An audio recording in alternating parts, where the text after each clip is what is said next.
धम्म प्रभात। बहुत बहुत साधुवाद। कल्याण हो, मंगल हो, दीर्घायु हो, सदा सुखी हो। आज हम संगत करेंगे वर्तमान समय में हमें क्या करना चाहिए और कैसा करना चाहिए, क्या करना चाहिए, क्यों करना चाहिए। तो हम सबसे बड़ी बात ये बता दें, मध्य प्रदेश सहित अन्य राज्यों में इलेक्शन चल रहा है। अब इलेक्शन में हर दलों के सर्वेक्षक आते हैं, अलग से सर्वेक्षक आते हैं और वो पूछते हैं किस मुद्दे पर चुनाव होना चाहिए, कैसे चुनाव होना चाहिए, कांग्रेस क्या कर रही है, बीजेपी क्या कर रही है। लोग बहुत बहुत जवाब देते हैं। अब इस बात को हमने देखा कि रोड के नाम पर, सड़क के नाम पर, पानी के नाम पर चुनाव लोग मांग रहे हैं, लेकिन सामाजिक रूप से पिछड़े हुए लोगों को संवैधानिक हक देने की कोई बात नहीं कर रहा, अवसर की समानता देने की कोई बात नहीं कर रहा।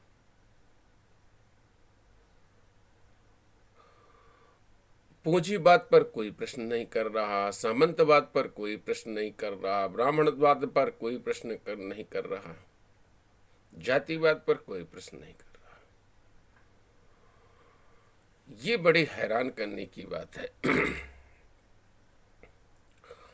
अतीत काल में राजनीति का प्रादुर्भाव जिस तरह से हुआ, उस समय मनोहर कांशीराम चैंपियन ऑफ दलित बने। इसके पहले जगदेव बाबू, कर्पूरी ठाकुर और उनके शिष्य लालू, मुलायम, शरद, नीतीश, पासवान, जॉर्ज फर्नांडीज, ये तमाम नेता तैयार हुए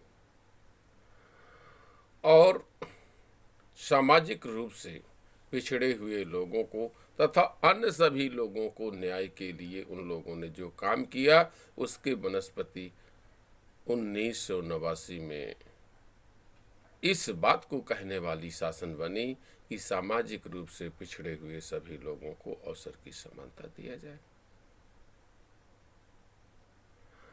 इस समय जो अभियान चला, उसके तहत लोगों में एक अवेयरनेस पैदा हुआ और उत्तर प्रदेश भारत के सबसे बड़े सूबे की 4 बार सीएम मायावती जी बनी। सतना के सांसद सुखलाल कुशवाहा ने आवाज दिया।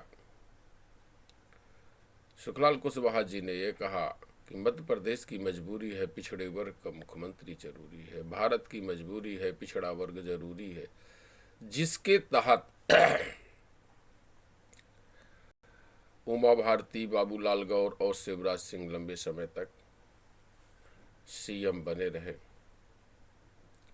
वो बात ही खत्म हो गई है। सामाजिक रूप से पिछड़े हुए लोगों की बात ही खत्म हो गई है। अब ये कहता है कि वो चोर है, वो कहता है वो चोर है, वो कहता है वो करप्टेड है, वो कहता है वो करप्टेड है।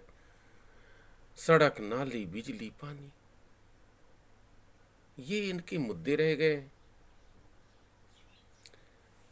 तो जो महत्वपूर्ण बात ये है, सामाजिक रूप से पिछड़े लोगों को समानता, भागीदारी, सामाजिक न्याय जैसे मुद्दों को कभी भी इन्होंने चुनाव में अपना घोषणा पत्र नहीं बनाते,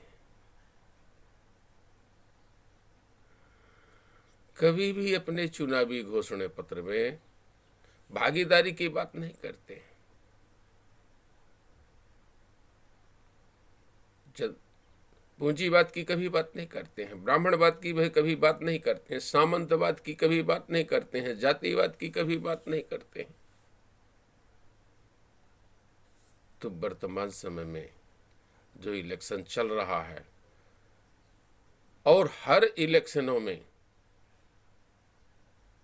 सबको साथ में, सबको बराबरी में लाने के लिए, सबके बीच भाईचारा बनाने के लिए, सामाजिक रूप से पिछड़े हुए लोगों के कल्याण के बारे में और उनको साथ में लेने के बारे में होना चाहिए। जो जो भारत का मूल पिछड़ा हुआ तबका है, कमज़ोर तबका है, गरीब तबका है, सामाजिक रूप से, आर्थिक रूप से, मानसिक रूप से पिछड़ा हुआ है, उसके साथ सदियों से जोर जाती हो रही है और आज भी हो रही है। पूंजी तंत्र हावी है।